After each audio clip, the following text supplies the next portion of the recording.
Welcome to A Conversation with History. I'm Harry Chrysler of the Institute of International Studies. Our guest today is Gilles Peress. He is a photographer with Magnum Photos. His most recent books include Farewell to Bosnia and The Silence, an account of the genocide in Rwanda. Gilles, welcome to Berkeley. Thank you. Tell us a little about your background. Where were you educated, and in what were you educated? Was I educated? Were you educated? I grew up in France, in Paris, and I studied political science and philosophy, not photography. Not what? Not photography. I see. And who were some of the political philosophers who influenced you? Well, in political science, it was an institute, so it was, preparing you for government, so it's prime ministers and things like that. Philosophy, it's all the postmodern, idols and heroes of today. Did one in particular most influence you? They all influenced me incredibly in making me extremely suspicious of language. And why was that? See, I'm like a perfect child of fury. I was force-fed so much of this stuff, and at the same time I was, dealing with reality. I was extremely involved in, the French social reality at the time, and I started to see a huge gap between language and reality. And what is the period we're talking about when you were getting educated? Late 60s, France. Late 60s, right. And is this why, at least the two books that I mentioned, there really is no text, it's all image? There is some text, but there is, there is an absence of text. But no text by you is what I meant, except in the Bosnia book there are some letters. And in the previous book I did, the text was also minimalist. It was telexes, from my agency to me, and it was more about, the business of photography than about what was happening in Iran at the time. So then the move from into photography, it partly reflects the disillusionment with and frustrations of the social reality, in a sense, when you were in school? Well, it was simply a question of survival, which is that I needed a tool and a vehicle to understand and to formalize what was out there in the world, my relationship to reality. And if I didn't have that tool, I most probably would be, in some mental asylum somewhere. So I needed something to be able to mediate the relationship to the world other than language. What was your first shoot once you were into photography? Well, you see, at the time I was really involved in social issues and so on. I kept hearing, there was this whole political language of the late 60s about the working class, the masses, and so on and so on. And I kept hearing about those huge victories of the working class, the masses advancing, this, all that stuff. So the first project I did was actually about a great working class defeat. It was about a town that had had one of the major strikes of the 60s, and I lost the strike. And it was going back to that town and seeing what happens afterward, after a major defeat. Now, what I find interesting in what you're saying is on the American side, a lot of the disillusionment comes with disillusionment between the discontinuity of the words of the politicians and the reality on the ground. But you're saying that it really was the disillusionment with the relation of the words of the left political leaders and the reality, or was it both? Again, it's both. Because a lot of language is political language. Even intellectual language is political language. So it was, the intellectual language, and that was also a political language very much. I mean, all the the intellectual theories of the late 60s in France were extremely political. I mean, you couldn't talk about psychoanalysis without mentioning Marx. I mean, it's period. Right. What photographers have influenced you, especially in this early period that we're talking about? None. I mean, at that time in France, there were no schools, very few books. There was not a real photographic education. So when I started out of my own need and not out of looking at other people's work, and it was not about photography. The primary reason why I did it was not about photography anyway. So what I'm hearing you say is that photography was much more than just a job for you. Quite obviously, it became that, but even in the beginning, in other words... I wish it was a job. That's right. No, it's real, it's a real tool and vehicle for the relationship to the world.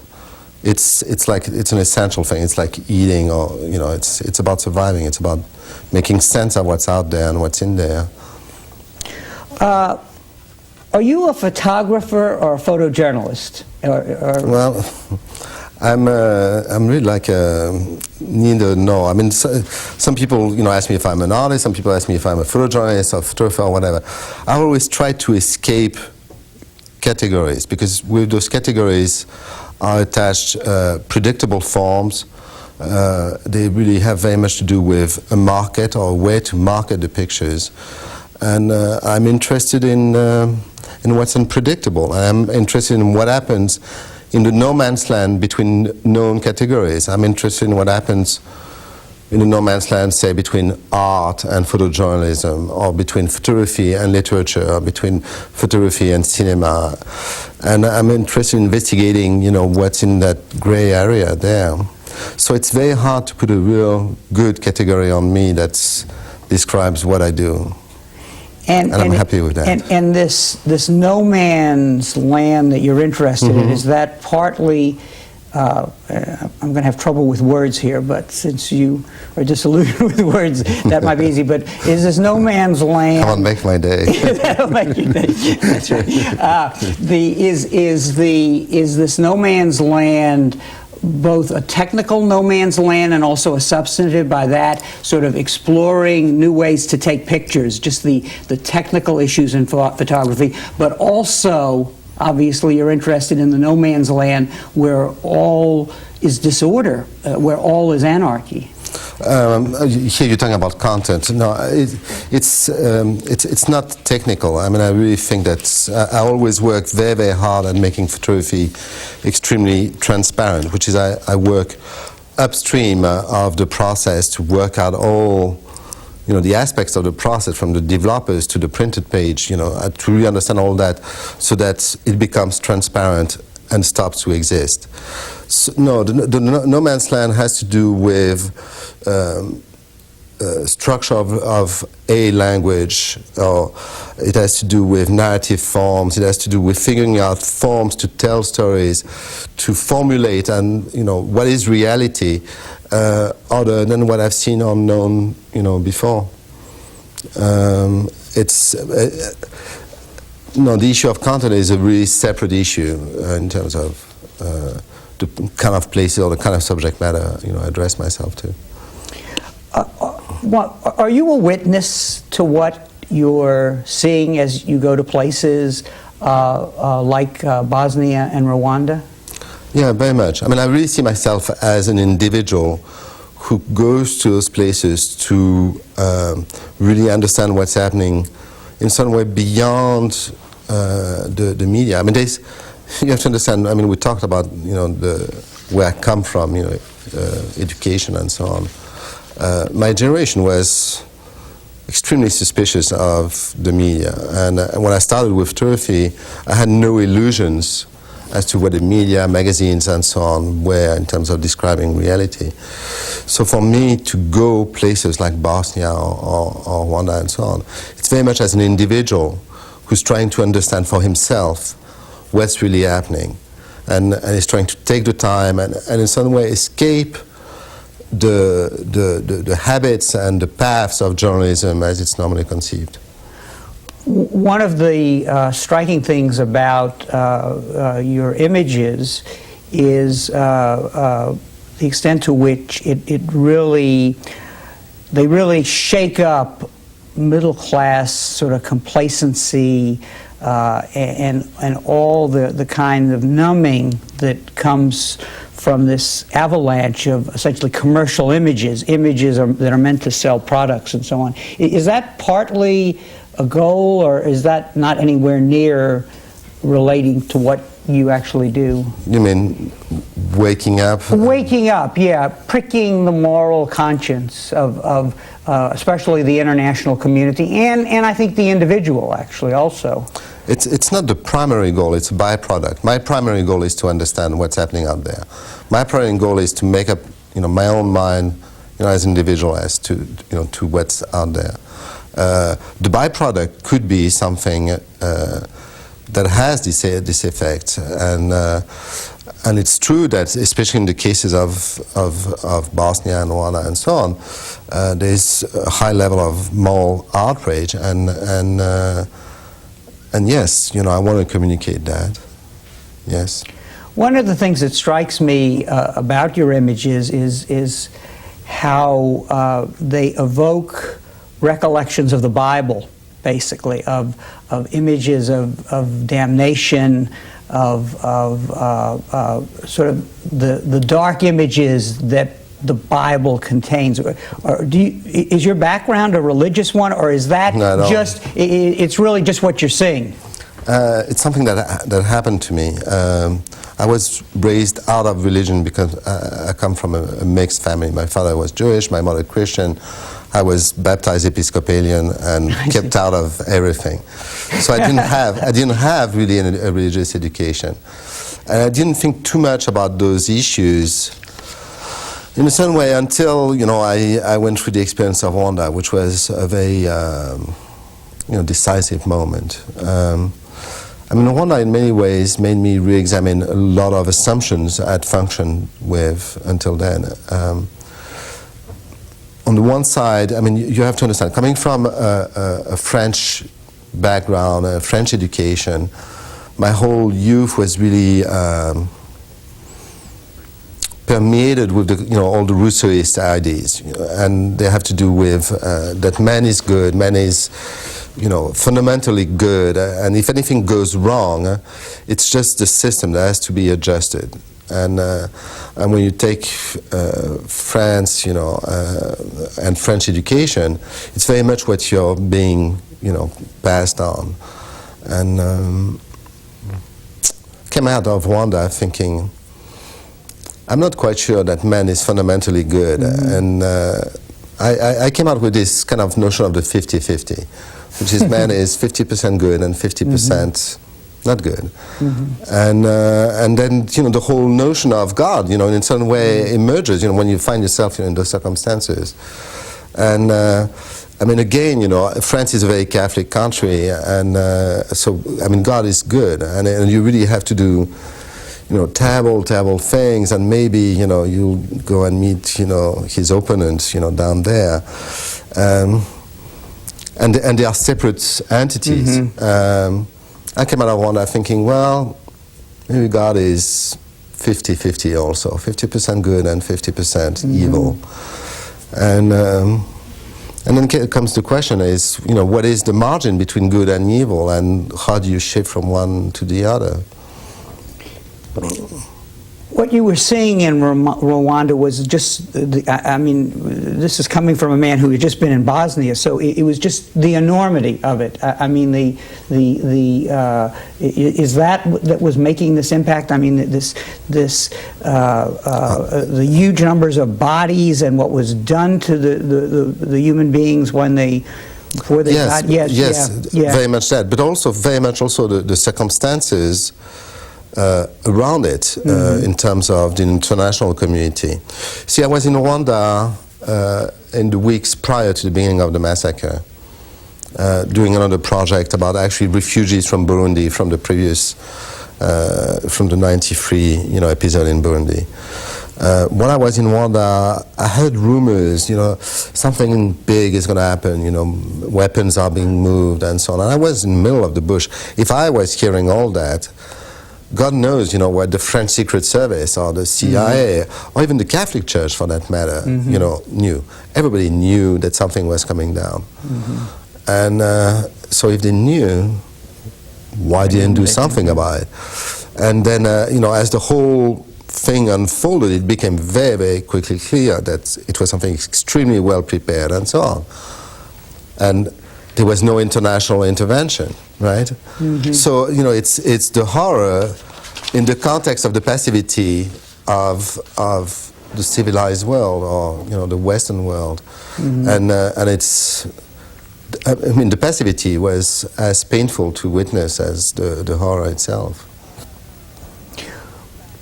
When, let's go back a minute, because you said something that I want to pursue. You've touched on sort of where you were coming from philosophically, but in the Bosnia book, if we can go to that, you have a letter to Philip Bruckmann in the back, and you say that I think I have a particular disease in your letter to him that has to do with time and history.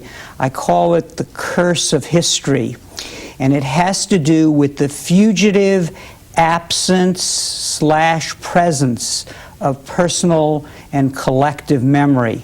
What I read you as saying here is that all individuals are driven by or experience, maybe a better way, images that are both personal, historic, both personal and historical, and that somehow we have to come to terms with that.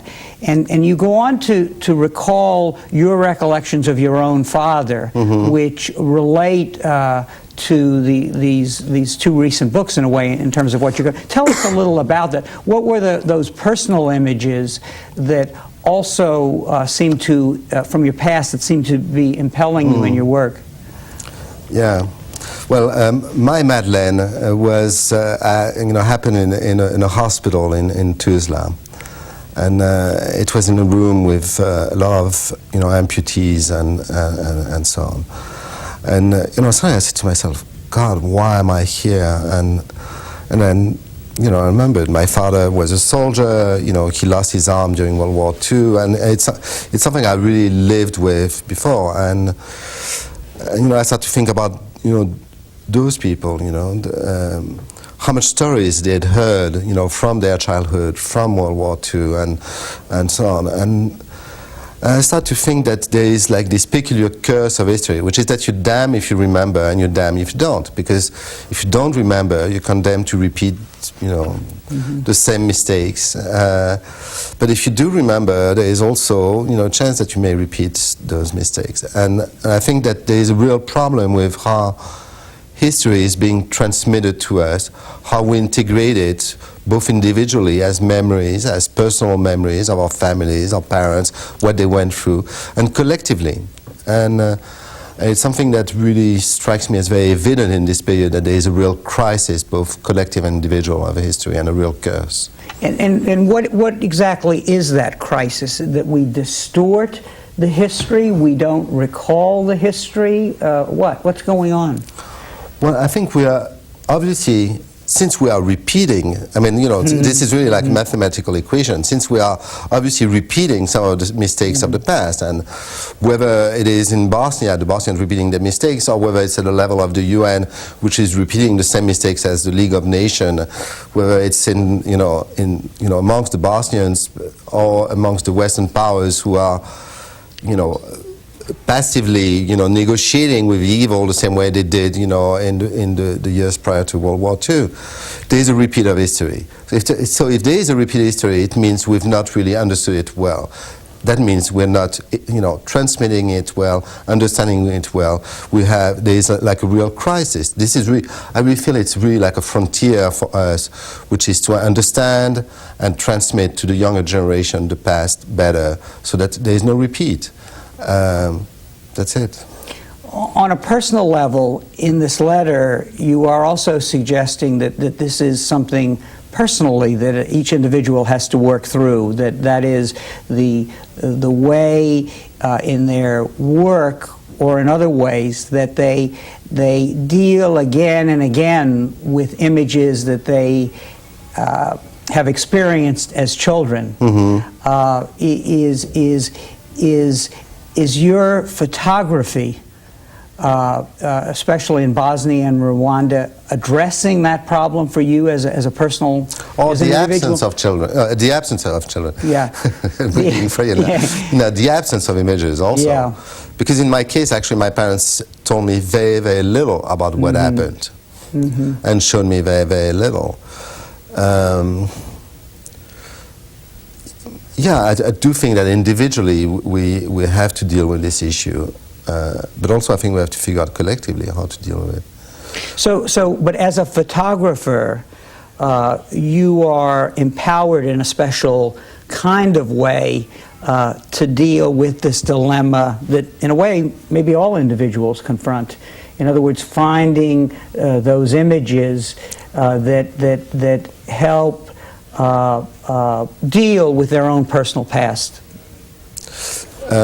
Yes, absolutely. But in my case, I think I really have to stress it's the absence of images. No, I hear you. Yeah. And I do have a certain resentment in a certain way towards my educators and a little bit towards my parents for not telling me the truth about what reality really is. And I think to some level, war and the most heinous part of war, when it comes to war crimes and so on, it's all put pretty neatly under the carpet, in a certain way, as a reality. So that there is a certain, mystification and a certain glorification of war and the whole thing of, what it is to be a soldier and so on. I mean, I've now been doing this for a long time, and I'm not a war photographer. I don't have this identity. I mean, it's one I would also reject. But I did find myself quite a few times in, fairly conflictual situations.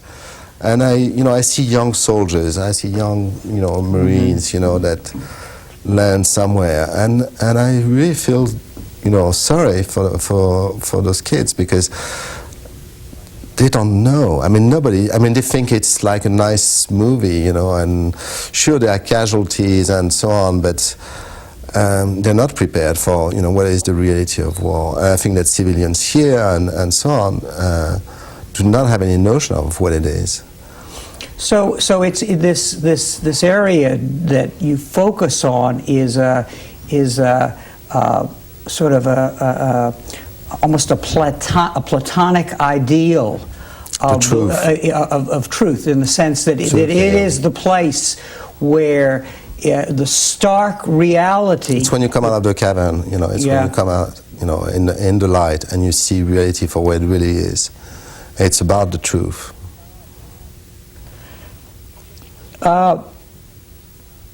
When you leave these places and you put together the book, does that end the process of being haunted by the memories, or do they still stay with you?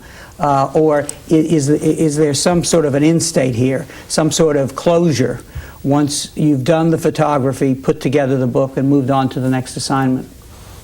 First, I don't have assignments. Sorry. Yes. Okay. Project. Yeah. No. I wish they were. I wish they were. Yeah. But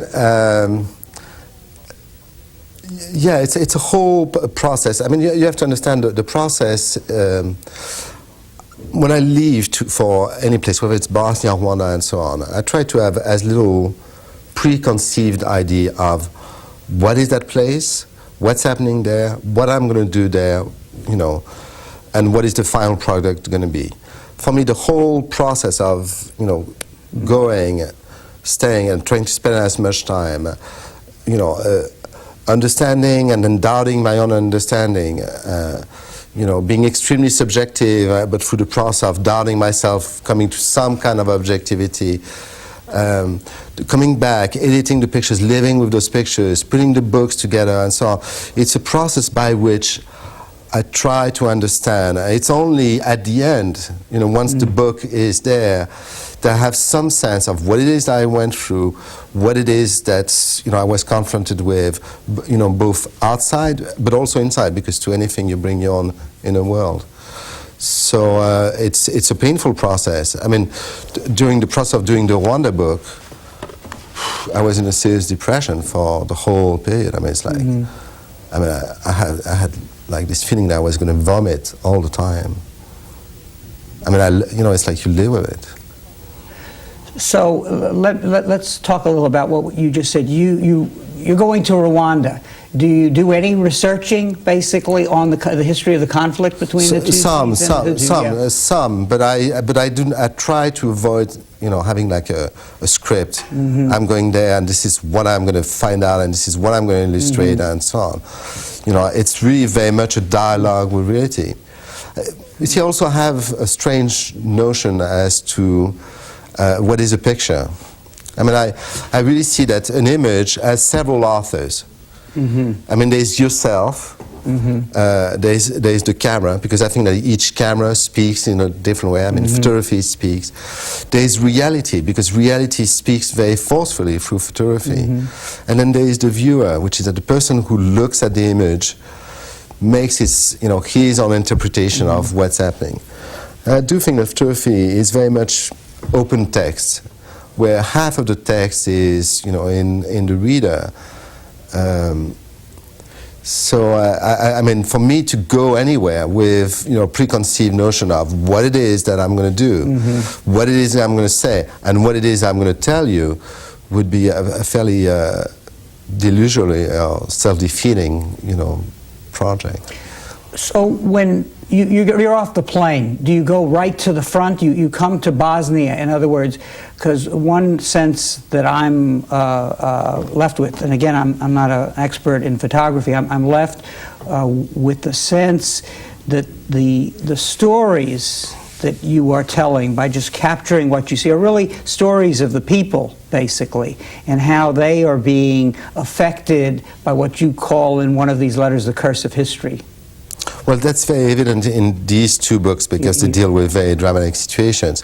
To answer, you know, the first part of your question, it really depends. I mean, on the next book in Bosnia, what happened to me is that when I said to myself, well, it was prior to you know, the 95 offensive, just after Srebrenica, prior to the 95 offensive, prior to Dayton. I went back, you know, I said to myself, well, all right, you know, I want to take a second look at the situation. When I came off the plane, I actually, you know, it's like, I started to drift into antiquity, the Illyrian tribes, Rome, and I started to look at the, you know, at the past of that region, and I started to approach this whole reality from a totally different angle than I had, you know, that time around. So it's unpredictable, thank God. Let's talk about these two books. The one book which we have here is the Farewell to Bosnia book, which you did this a couple of years ago, or the project was done in '93, '94. Right, and let's actually take one of the images that we can show on the camera and talk a little about it, and go back to what you were saying before about there being many authors, you, the camera, and the reality. So I'm going to show this, and then we'll talk a little about it. Tell us how you came to take that image, or are you flashing shooting everything, and you know?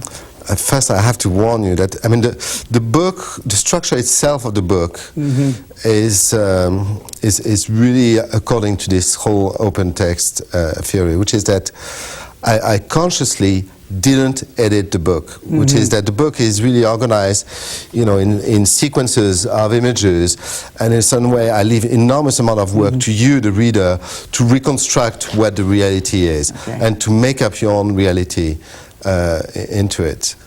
And rather than me telling you, this is the meaningful image, this is the meaningful thing. But you chose this one. Yes, okay. So maybe you can tell me why you chose this one. Okay, but for our audience, let's contextualize, if we can. This, following what you said, this is occurring as the Serbs are moving in, not this particular image, but the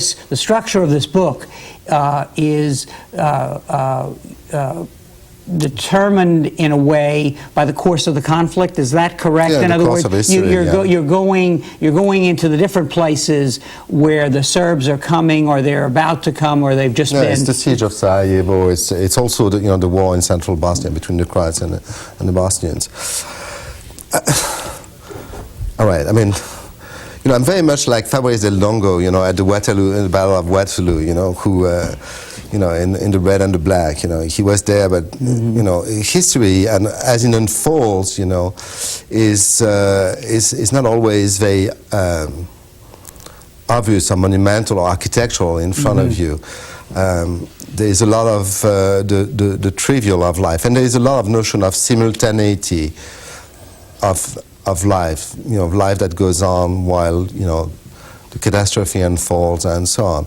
And this is why in the way I work extremely open, to what's around me, and I document from the most minute detail to the most spectacular scene. And sometimes in some projects, like in the Northern Ireland project, in the structure of the book, I will really make an effort to describe the simultaneity of things as they unfold. Yes, I do work, to answer in short, I do work, in a very open way, and I document everything that's around me. It's a very existential approach. I shoot pictures of the glass of water I drink if I feel that it means something at that time. Right. So that in a way it's a collection of images that come into being in a kind of an honest effort to sort of capture what is going on. But in the final analysis, it's really the viewer who has to ask the right questions of himself and of the photograph. Is that? Yeah, do some work to reconstruct.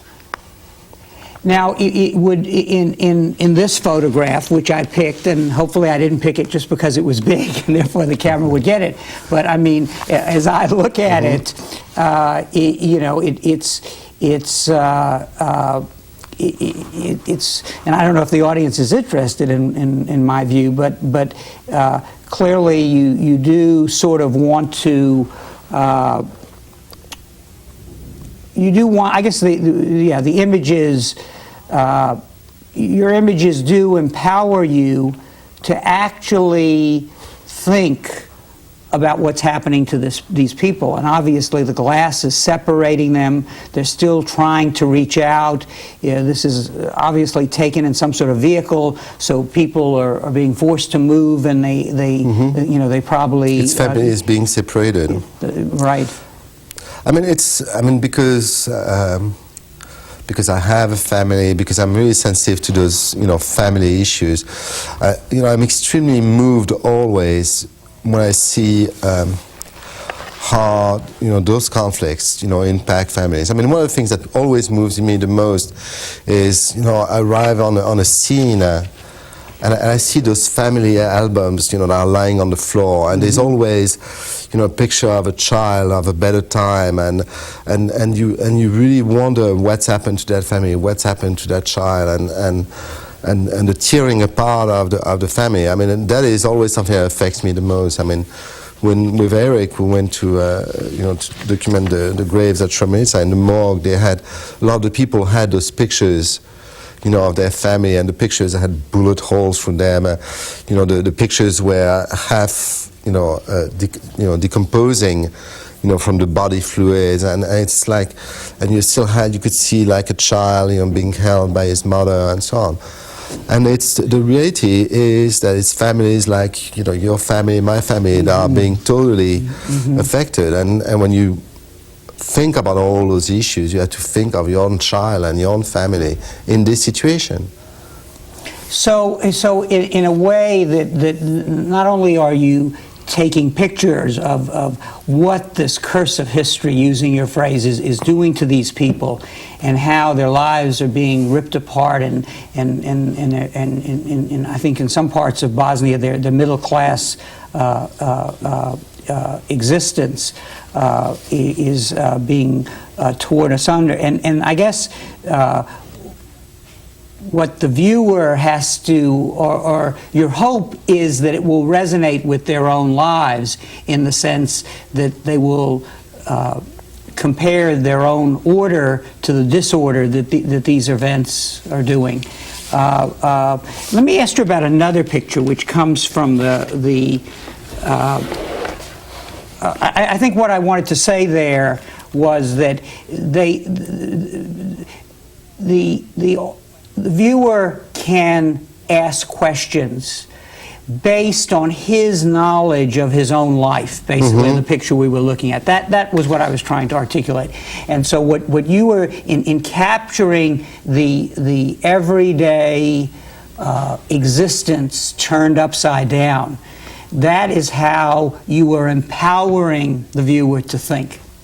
There's a moment where my language finishes and yours start. Right. Okay. And it's when mine ends here and yours start when you when you choose the image and you start to think why and that's really an ongoing dialogue, basically, and that is, if a side effect is to evoke the conscience of people about the atrocities that are going on in Rwanda and Bosnia, and you said that was, the second great evil there, that is that the West and the great powers were not responding, then this is a vehicle for doing that. There's in France, in the law in France, there's such a crime which is non-assistance to person in danger, which is that you can go to jail for not assisting somebody in danger. And on the basis of this crime, there are lots of people, even in our own government here, that could go to jail. Sure, right. This is a picture from the book The Silence on Rwanda, and I'll show this and we'll put it in later. And I've learned my lesson. So what I will say, I will tell you about my reaction. I will tell you about my reaction, and it raises another interesting level, which is, in the first picture we were looking at, one reacts based on one's knowledge of everyday experience. Now, what struck me about this picture, and I will attempt to explain it, I won't ask you to do that. Hutu is written on the door, basically, which in this context was an indication that the people in this house should not be killed, because what we had was the government leadership was, which was Hutu, was in Rwanda, was systematically killing Tutsis. Now, when I look at my own reaction, which I will state for the audience, this had a kind of first it reminded me of the Bible and the plague, when Moses went to Pharaoh and asked that the children of Israel be released, and the Pharaoh refused, and God ordered the plagues. Now, what's interesting here, this is man doing this, and so if God is involved, it's your 50-50 God that you were talking about earlier. Right. Yeah. Now, what I'm curious about is, I do this reading, and it's a personal reading, sort of based on the knowledge that I bring, having read the Bible, growing up in school. Yeah, it's correct. Yeah, right. That's what actually happened. That's why they were writing Hutu on the houses. So then, looking at these two images, it's really, in other words, you're going into these situations which you have defined as one where you confront reality and really see the lies and illusions, basically, and you're attempting to create a gallery that people can go to and to bring their own personal sense of what this means. You see, but I'm proposing something to you, and you're actually going with it to some level. I'm proposing to you that photography is a language on its own, which is that when you look at images, you do derive ideas. And I'm also proposing to you that you can derive ideas without going through words, which is that I see. Okay. So that's, I'm forcing you to really look and this process of looking, it's like a new set of ideas that, you know, are being proposed to you. Now, do you hope? Well, what do you have a political agenda, basically, or is that something you're indifferent to? Is that just a byproduct of what you're doing? Obviously, if it's just a byproduct, so it's not central to your art. No, I mean my essential, you know, rationale is to understand. Now you are in the forefront of using the new technology, not in actually taking the pictures, but actually putting your photographs up on the World Wide Web. How do you see that tool, and what is its relation to what we've just been talking about? Well, see, I mean, if you extend the notion of the no man's land to how images are being distributed, I do not privilege one form of distribution versus another, which is I will publish in magazines, I will do installations in museums in an art context, I will put billboards, you know, on the highways, and I will, you know, put pictures on the web. If I could pin pictures on your bedroom walls, I would. So I see the web as a place where you can create a flow of idea, of information, and so on. And in the process of doing that, because each time you do something, whether it's with a wall or with a screen, ideas get reconfigured in a different way, which is that you investigate new facets and new aspects of the issues. So I've learned quite a bit, you know, in terms of how narratives are being constructed, how the mind works at reconstructing narratives from the web, from doing websites. And then I, you know, re-import those ideas in a book context, and so that the book becomes not a book anymore, but almost a screen. The same way I forced the screen to become almost a book. In the same way I've done videos that were almost books and books that were almost videos. And that's also the no man's land. The no man's land is also in the form. Mm-hmm. And what is there? Is there an educational goal in doing this that you have for yourself and for your viewer? Or is that too pretentious an assumption? You mean in other words, to put the images on the web? Yeah, well, no, just in both the images on the web and elsewhere. In other words, is it's human enlightenment, I guess, is the goal, right? Yeah, is that right? Your personal enlightenment and yeah, seeking the truth. Yeah, and I guess, but I'm still. See, I should do interviews with you all the time. You answer half of the questions.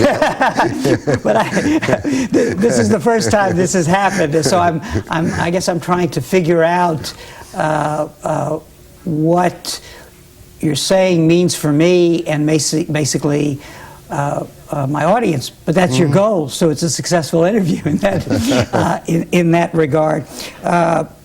But I want to go back to the earlier part of the interview and your disillusionment with what you were getting out of political philosophy, and then also pick up on something you said, which was this crime of silence, of not doing anything about the horrors, is an ideal byproduct of your work to mobilize people in their political consciousness, in the sense that, okay, I look at these images, I am moved by them, I am frustrated by what's happening in Bosnia and Rwanda, but I guess in terms of human enlightenment and the betterment of man, an ideal would be that I do something about it, right? Yeah. Right. Okay, well, I just wanted to be sure about that.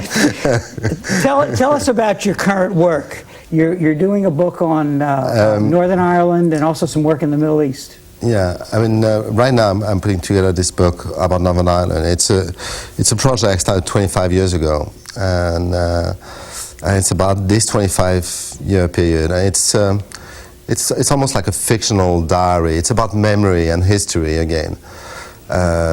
in the form of a fictional diary. And it's about the simultaneity of life on different sides of a divide, and also on different sides of the class divide, which is also very powerful there. I'm also putting together this project about the process of the path to peace in Bosnia, because I was really fascinated with the notion that once everybody says, oh, it's peace, Dayton, everybody here has this rosy notion that, well, it's fine, they're fine, no problem. Mm-hmm. Well, peace is a very complicated and troublesome affair, and it's very messy, and it's not clear, and it's and there's a real notion of also of hangover.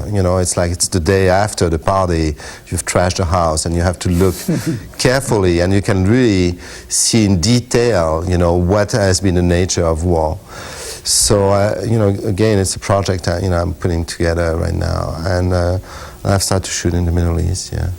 On the peace process book, will there be more text here, or will you do? Yeah, there will be more text. Actually, I think I'm going to do this one more in a film form. So actually, make a film or a video? No, it's going to be a book. It's going to be a book. But it will be in a film narrative form. I see.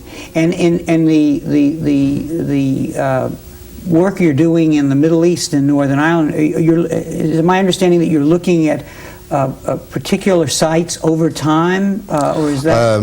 It's unfortunate that I cannot be in Hebron right now, but I start to work on one street corner in Hebron. Mm-hmm. Period. I'm sorry. I start to work on one street corner in Hebron. Right. And over a period of time. Over a period of time to watch what's going on in the. Yeah, I don't know. It's my sometimes you function by intuition, and I want to see what comes out of that. Okay, so let's move to a conclusion here, and what are the most striking things you've learned actually from this odyssey that you've been on, especially in the case of Bosnia and Rwanda? Remember when we were young and we said, don't trust anybody above 30? Mm-hmm, right. I think that was right. Don't trust anybody above 20. Above 20. Yeah. So we've got down that, but which is that I really think there's a real necessity to provide young people with the tools to understand, what is history, what's really happened, and so on. And I think that they themselves should be suspicious about what they're being told. How then might they develop the critical faculties to do the kind of thinking that you've been suggesting along that everybody has to be doing? I don't know. When I have the critical faculty, I need a Kleenex. A Kleenex, okay. Well, we can. Yeah, good. I'm saying. This is a California disease, and it's called allergies, actually. I think everybody has it, or maybe you have a cold. No, I think it's a New York disease. It's a New York disease. Okay. Critical faculties for students. In other words, go out and do, or sit and think. No, go out and do. Yeah. Yeah, go out and do very much. Go out and do. But I think, I don't know, it's like, you see, my generation was really steeped into the go out and do in a political form. Mm-hmm. I think we have to figure out, a new form that allows people to go out and do, confront themselves with the realities of the world, with the moral choices between good and evil, and figure out a way to, deal with these issues. There has been, such a change. The whole humanitarian movement really is an expression of this change. The fact that you have young people, joining MSF and going to Africa and so on. But I think it's a process that has to be extended to other parts of the society. And how does one do that? In other words, how might people be empowered to do that?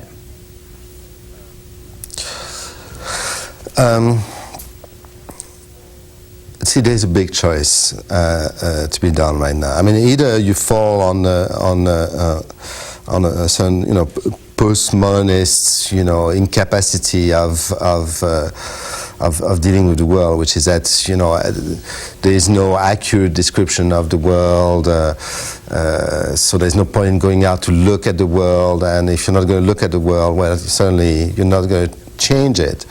And the whole issue is, can the world be changed, or is the world always going to be the same? And I think that's really very much the choice that we all have. I mean, that I have, you have, but that young people have. Can the world be changed? And I think that this choice, at least the choice, has to be presented to them. And if the world can be changed, what are you going to do to change it? And what is progress? And what is progress in the context of history? And how to formulate all those things. But anyway, that's your job. You're in a university, you do curriculums, you prepare them for that.